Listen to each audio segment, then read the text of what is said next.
Welcome to part 2 of this Formula 1 review series. Today we're going to be looking at all things Alfa Romeo, how they got on in their season. We'll do a little bit of my favourite moments for Alfa Romeo towards the end of the video. To get straight into it, first I'm going to talk about their changes heading into 2026. It's just come to my attention, 63% of you are not subscribed. What are you doing? Click that red button right now.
Big news this morning in the Formula One world. Audi have announced that they will be coming into Formula One in 2026 as a power unit manufacturer. So obviously, as we know, heading into next year, they're losing the naming rights of Alfa Romeo and they're turning back to Sauber as they're heading into the change to Audi in 2026.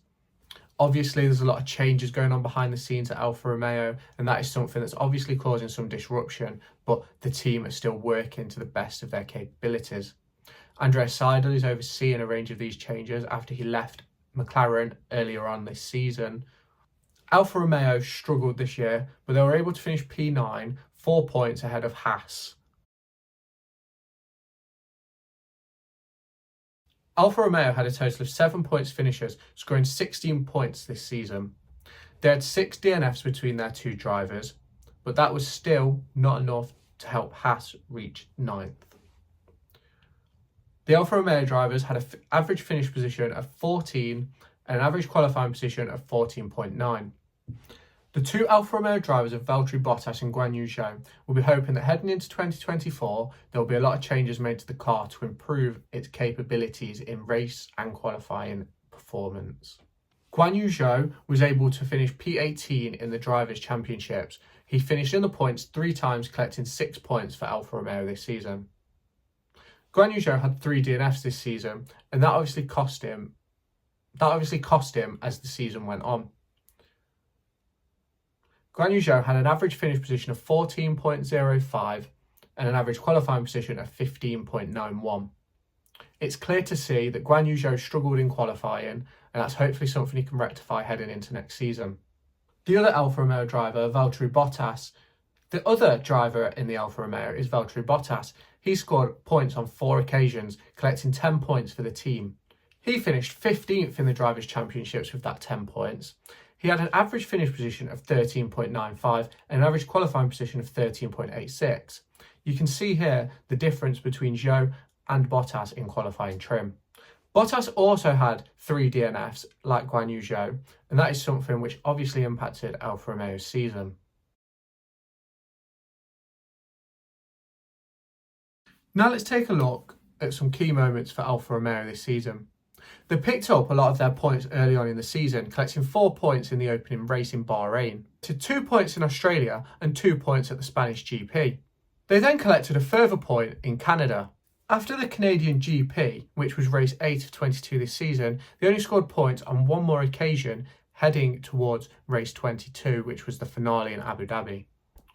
Now let's talk about the drivers on the head-to-head and race and qualifying basis. Valtteri Bottas, the former Mercedes driver, out-qualified and out-raced Guan Yu Zhou throughout the entire season. Valtteri Bottas collected the majority of the points, collecting 10 points to Guan Yu Zhou's 6. Valtteri Bottas collected the most points, collecting 10 points to Guan Yu Zhou's 6. Valtteri Bottas beat Guan Yu Zhou in the head-to-head 12 9 in the head-to-head as a result of a double DNF in Brazil. Guan Yu Zhou will obviously be looking to improve heading into the next season, but he did score 6 points and he is showing some promising signs.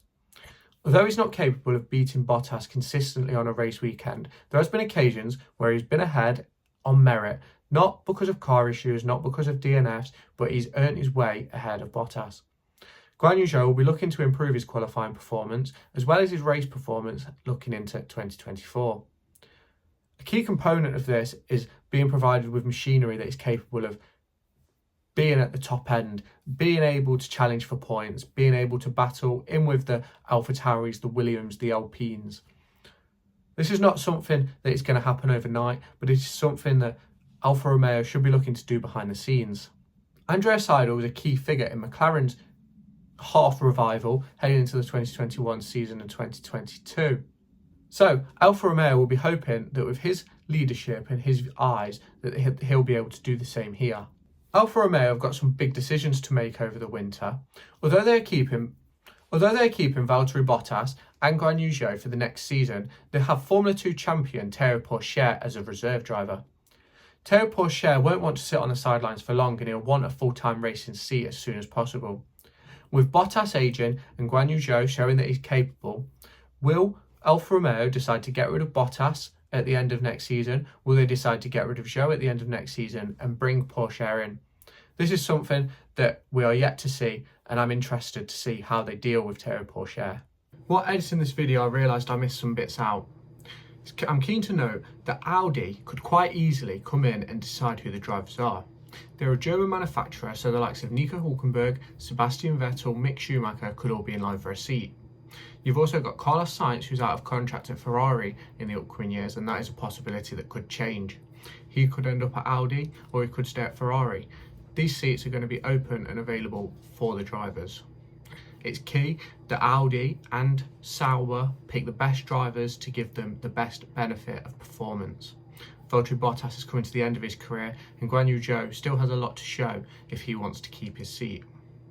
Théo Pourchaire is one that's waiting in the wings, and I'm sure Audi will have a keen eye on him just in case they don't get the first choice drivers that they want.